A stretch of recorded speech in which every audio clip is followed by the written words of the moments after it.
this is not a drill. The brackets are out for the 2023 NCAA Wrestling Championships, and that means one thing. We get to look over and overanalyze every single detail. Who are the top seeds? Which guys got kind of screwed over? What did the NCAA get right? What did they get wrong? Plus, we're going to look at the top quarterfinal and semifinal matchups that could happen. Now that the entire field is set, it's time to dive into every single weight. But before we get to that first weight, let me ask you, are you a high school wrestler who wants to wrestle on the national stage one day? Well, the first step to doing that is actually getting into college. If you're a high schooler, you may have many questions like, how do you get into college? How do you start talking to coaches? When do you visit campuses? And what's the deal with like NIL and all of the eligibility and transfer rules? Well, if you have those type of questions, the best thing to do is to talk to an expert. That's why I recommend former D1 head coach Teague Moore. He has many years of experience in this, which is why he started the Wrestling Consultant to help high schoolers, college wrestlers, and their parents navigate this entire process so you can wrestle on the national stage one day, whether it's D1, D2, D3, or any other level. If that sounds like something that you need help with, then start with a free consultation by contacting Teague Moore or going to thewrestlingconsultant.com. The direct link is down in the description below. Thanks to the Wrestling Consultant for sponsoring this video. So let's start with 125 pounds, and this is actually my first time seeing all of these brackets, so I'm excited to give you my unfiltered opinions. Spencer Lee is the top seed, undefeated, longest winning streak at the NCAA, going for his fourth title. It's not a surprise there. I'm sure we'll run into some crazy surprises in a little bit. The other thing to note here is that Pat Glory ended up getting the number 2 seed, and I think that was a smart decision by the seeding committee. Some other things I guess to point out here is on the bottom, we have Brandon Courtney at the number 10 seed. And he's like one of those Arizona State guys who Arizona State struggled a bit this year, but he is a former national finalist, and maybe we could see him have a tough match against Glory in the quarters. I think up top here, in Cronin, tough Big Ten tournament, makes sense. He got number 3. And other than that, the only thing that I really want to note here that I'm looking at is Killian Cardinale, the number 28 seed. He is somebody who there's been some talk about this because he didn't wrestle at the Big 12 tournaments, ended up getting the wild card bid in because he medically forfeited out. That was it's been a big deal for years. He's not the first guy to do it. He's not going to be the last guy to do it until that gets changed. But it is interesting that the NCAA did kind of penalize him for that, being all the way down at the number 28 seed, even though he is 10-1. He's definitely a guy to watch out in this part of the bracket. He's a guy who can definitely make the quarters and maybe even the semis against Spencer. And you got to remember that Killian was somebody who was giving Spencer some lip a couple of, it was at the beginning of this year or last year where he was like, I don't know, he was just talking trash on Spencer Lee, which I don't know if that's a smart decision to do. Anyway, I would love to see that happen again, just to see what would happen between those two. At 133, okay, at this weight, Roman Bravo Young gets the 1 seed at number 16. All right, good. All the way down at number 2, we have Dayton Fix. Okay, makes sense. Now, I think what is going to be really interesting is this bottom half of the bracket here between Vito at number 3 and Dayton. They're the favorites to make the semis. The guys I think we could see some potential upsets from. Sam Latona at number 6. Jesse Mendez is somebody who I know a lot of Ohio State fans are super psyched about. He had an okay Big Ten tournament. Maybe this is the time he comes alive. But the one thing you got to remember about nationals is, especially for freshmen, this is their first tournament wrestling on the big stage. And sometimes the nerves get to them. That goes for anybody who's wrestling at nationals for the first time, right? It's just something that you got to understand and deal with. As far as the top half, Mikhail McGee gets the number 4 seed. Awesome. I think here one guy I'm excited about is Kai Arini because of his incredible ACC tournament, winning that title. What a run for him there, right? But he is Taylor Lamont in the first round, a former All-American. Now he's at Wisconsin. Lamont all the way at the number 28 seed. Granted, he hasn't had the best season, But Arini, I mean, he gets over him. He gets over Lamont. He'll have a tough Ragusan the next round. And if he gets him, I mean, any one of these guys are tough. But it's going to be kind of a wild card going into this semis against likely, I mean, more likely than not, Roman Bravo Young. So, okay, they're looking okay right now as far as like what's going on. So let's move to 141. Real Woods at the number 1 seed. You know, I wasn't sure if it was going to be Real Woods or if it was going to be Andrew Alvarez of Northern Colorado, who's had an undefeated season. He knocked off Cole Matthews, who was the number 1 seed at the beginning of the year. I think Alvarez I think that's the right thing to do. I wouldn't have hated Alvarez at number 1, Woods at number 2, but I don't think it's a terrible thing. At number 4 is Brock Hardy, and he actually, you got to remember, like, Titus of West Virginia beat Matthews also early on in the season, and I think he's potentially a dark horse threat, at least in this area of the bracket. You know, he gets over Brock Hardy, we could see him making a run, but Brock Hardy had a good Big Ten tournament. On the top half, Casey Swiderski's another one of those freshmen a lot of people are excited about. Maybe we see him do something, but first time there. Real Woods, I think, has a pretty nice ride to at least the quarters and probably semis. He's looking pretty strong. I think that definitely easily the bottom half of this bracket is tougher than the top half. Cole Matthews at number 3 could run into Bo Bartlett in the quarters. Now, the one thing I want to mention is I'm not putting it past any of these other guys to pull an upset, right? I'm going off of like, these are the top seeds, the higher ranked seeds, and they've had a good season, so they're likely to advance.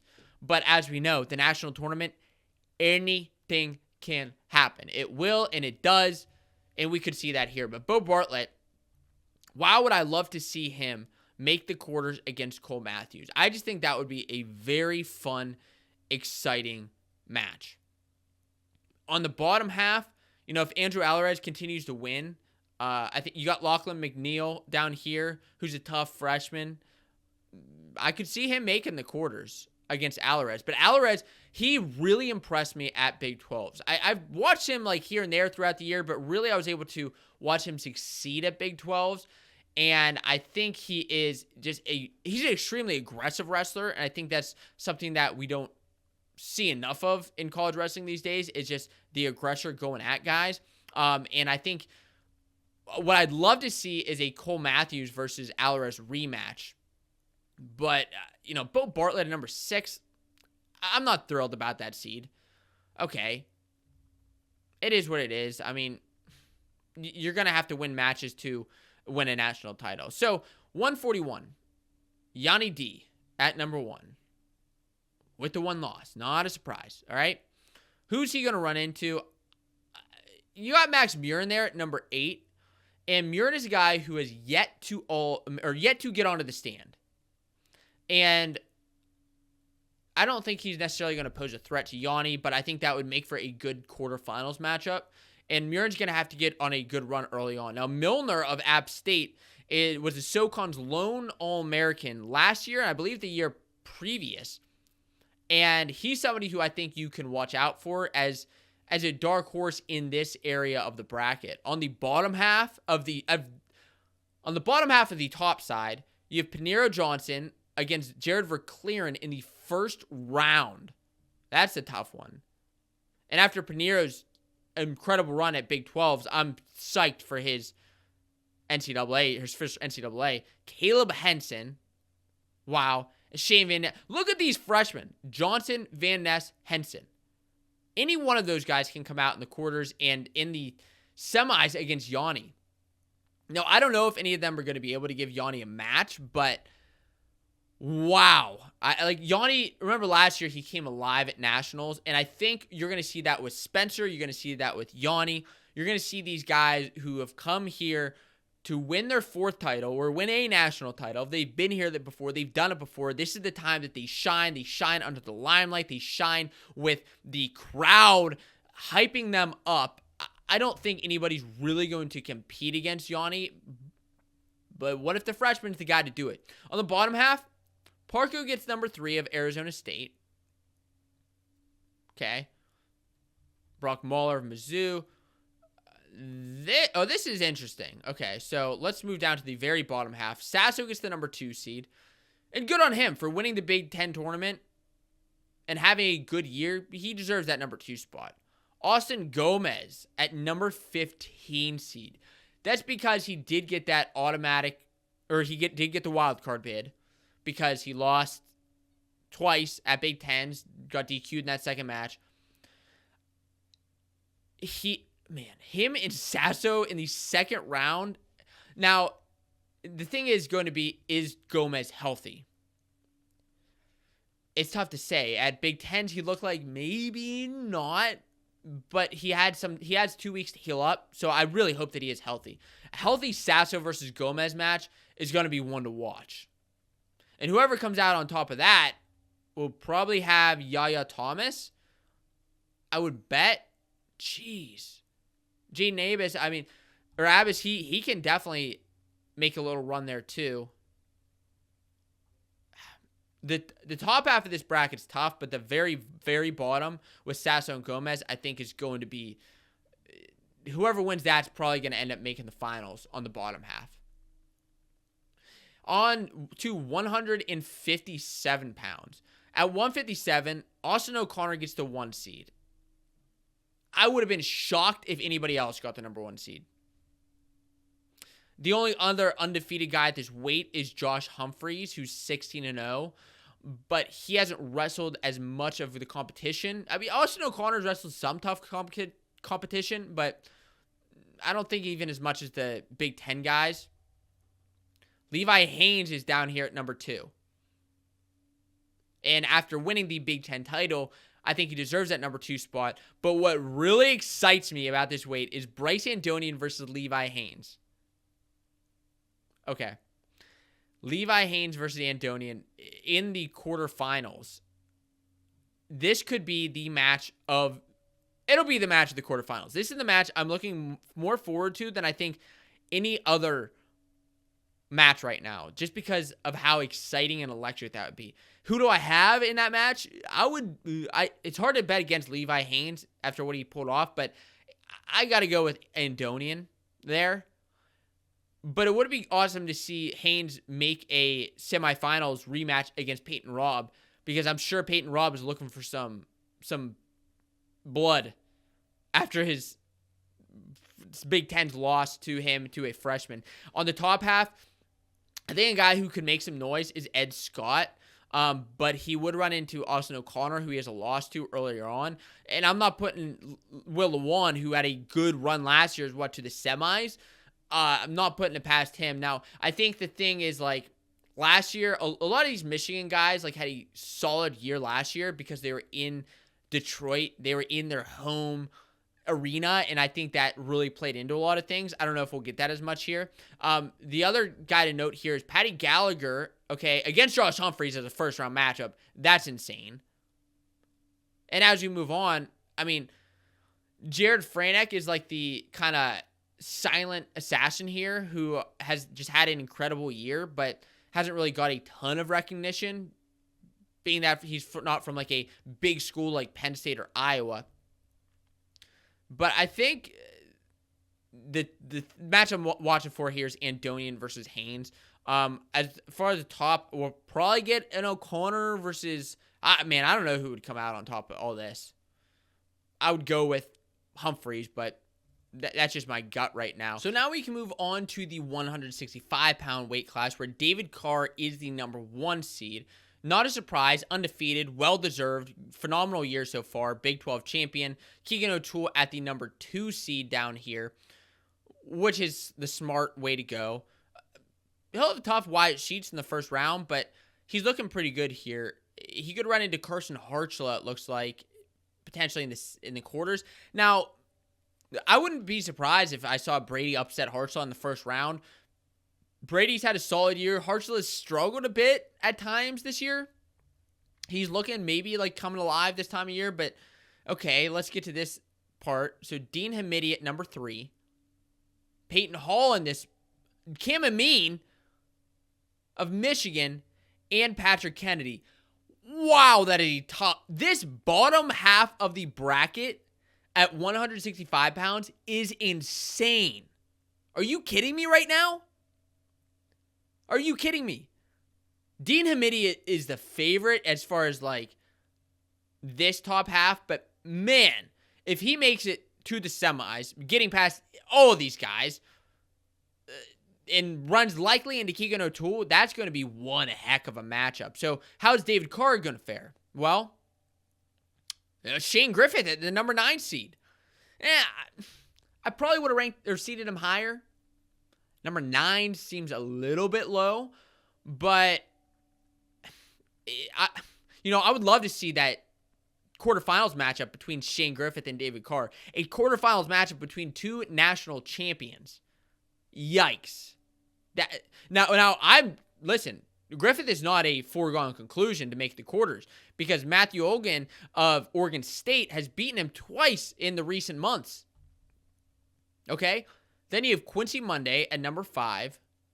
Wrestling a tough Andrew Sparks. Ninehouse. And Julian Ramirez the number 4. So, this weight class is so tough with how these guys have fared this season. Julian Ramirez, he's had incredible wins throughout his career, but he's coming alive. Number 4 seed. I could see him making the quarters and definitely the semis. I mean, I don't know if he'll get past Monday. I would love to see a Monday versus Carr rematch. That's for sure, because NWCA left a lot to be desired, and now that Monday's up at 165, I think we could see a lot of excitement there. But this weight class at 165 is, my goodness. I mean, it's got to be one of the best seeded. Like I said, Griffith a little low, but like best seeded for us to see great matchups from early on until the final. So 174 now. Okay. We're at Carter Sirachi at number 1. I mean, you wouldn't put anybody else there. I think, okay, Donnell Washington of Indiana at number 17. Remember, those two almost got into it in the dual meet. Like, they literally almost fought. The closest I've seen to an almost fight in wrestling, this season at least. I'd love to see that.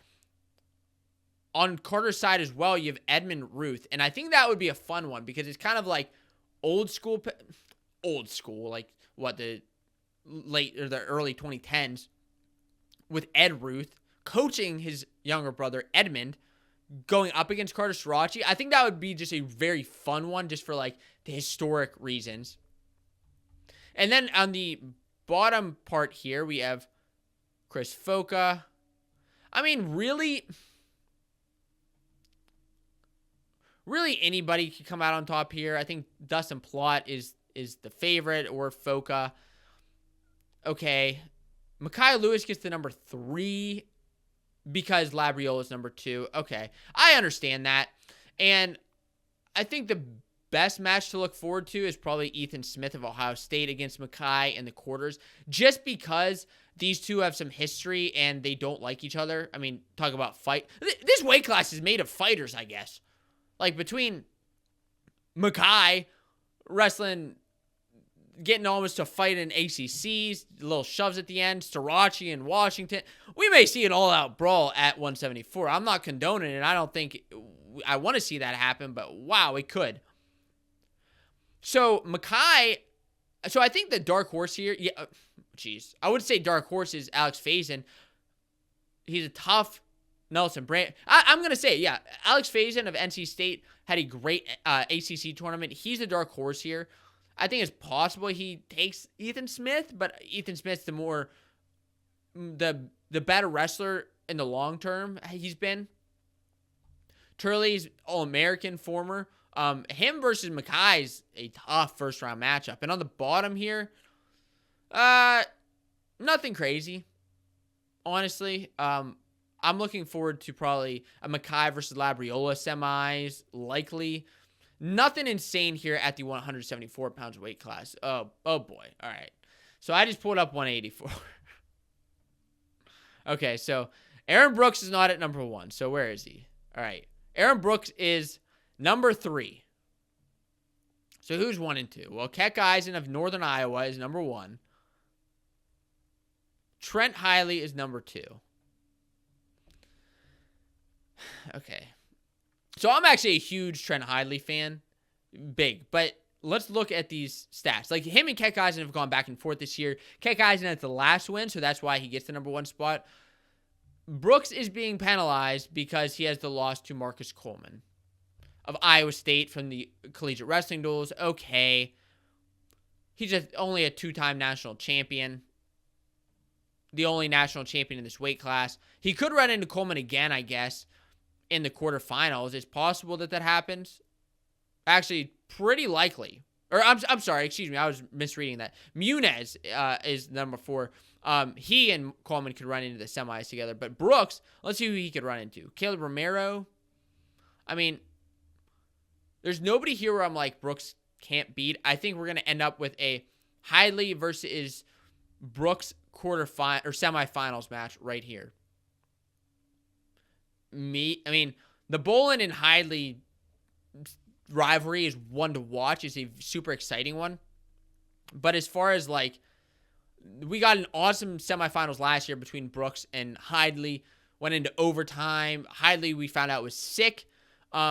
And I hope we get the all-out, like, nobody's sick, everybody's healthy, like, the match that we deserve. The last match we got before that was the national finals, and I'm super psyched to see this match happen again. I don't know who would win this time. But you look at the top half, I mean, Keck Eisen's got kind of a smooth ride to the semis and maybe even the finals. Jeez, that's crazy. I can't believe that. Okay. So 197. Let's see if things get crazier here. Bonacorsi, number 1. Good. Good seed. So, number 2 is Bernie Truout. All right. So, where's Max Dean? I mean, he just lost to Allred. So, where is he? He's number 9. You kidding me? Max Dean, number 9. Okay. Of Levi Hopkins, SoCon champ, first round. Then he could meet up with Silas Allred in the second round, who he just lost to. And Allred took it to him. He really did.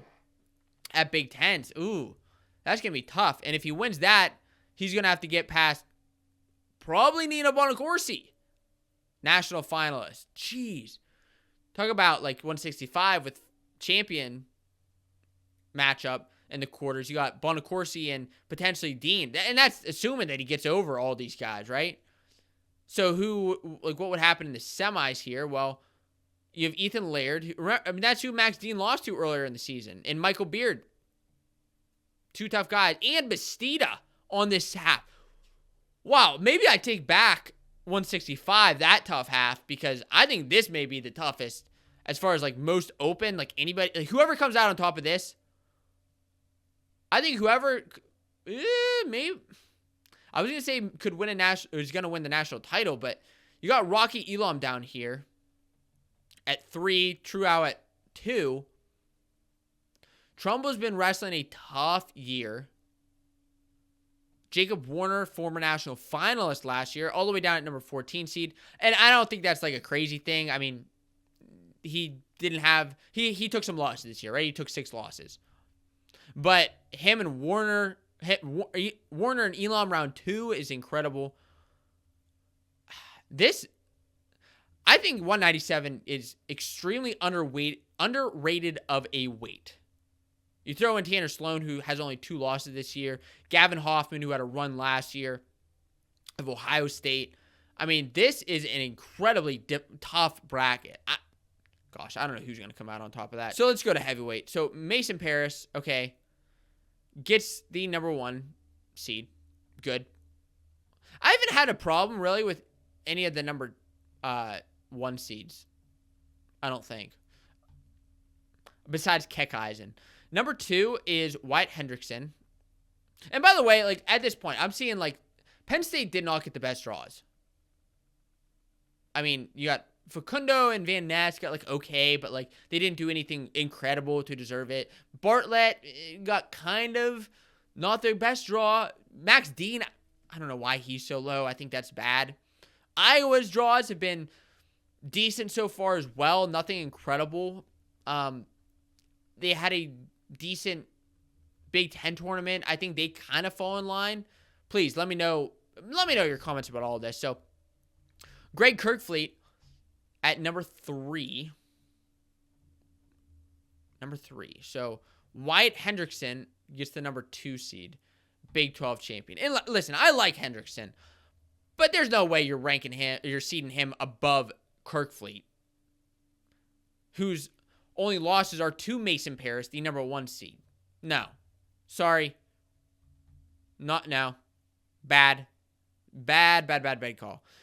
It doesn't matter, though, because he's going to have to make the semi. He's going to make the semis anyway, and I think either way, I think we're likely going to see these two guys. Harvard's heavyweight, Yaroslav, I mean, he's pretty tough, but AJ Neville's, I'll call him out because, remember, he beat Colton Schultz earlier on in the year at the Cliff Keen of South Dakota State, and so, I mean, maybe he gives Kirkfleet a tough round 2. And that's the thing is we don't see a lot of these matchups happen throughout the year, right? Depending on schedules and everything. Cassiope gets the number 4 seed. He could run into Colton Schultz. I was looking for Schultz to see where he is with his multiple losses this year. Schultz and Cassiope could meet in the quarters, setting up a likely Paris matchup in the semis. One thing I want to call out on is at the beginning of the year is Tay Gadioli, who just pinned his way through SoCons. He actually gave Mason Parris a pretty tough match. And, I mean, these two guys had tough schedules. I'm excited for a round 2 matchup between those two guys to see who ends up coming out on top. Let me know what you thought of these brackets. Generally, I think they were okay. The beginning weights turned out probably the best seeded. The upper weights probably the worst. I think the middle weights are probably like pretty spot on generally. I'd love to know what you think, but if you want to find out like who these number 1 ranked guys were who lost this year, because there were 10 of them, you can watch this video in preparation for the national championships. Check that out right here.